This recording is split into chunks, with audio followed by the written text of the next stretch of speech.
High, তোমরা দেখেছো কেকটা আমি উপরে ফ্রিজে রেখে এসেছিলাম ওটা। ফার্স্টেই বলি, এই ভিডিওটা তোমরা দুটো পার্টে দেখতে পারবে। চলো আজ আমরা কেক বানাই। আমি ভীষণ এক্সাইটেড তোমাদের সাথে এই কেকের রেসিপিটা শেয়ার করার জন্য। চলো এবারে কেক বানানোর কারণটাও তোমাদের সাথে শেয়ার করে দিই। কাল হলো পয়লা বৈশাখ, মানে বেঙ্গলি নিউ ইয়ার, আর ওই দিন আমার মায়ের জন্মদিন। মা বাবারা আমাদের জন্য কত কিছুই না করে, কত কিছু স্যাক্রিফাইস করে।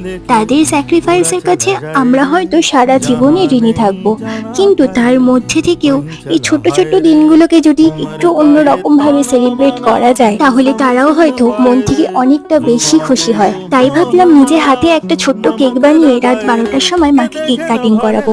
দেখো বাইরের ওয়েদারটাও কত সুন্দর হয়ে গেছে, কত সুন্দর হাওয়া দিচ্ছিল, আর একটু ঝিরিঝিরি বৃষ্টিও পড়ছিল।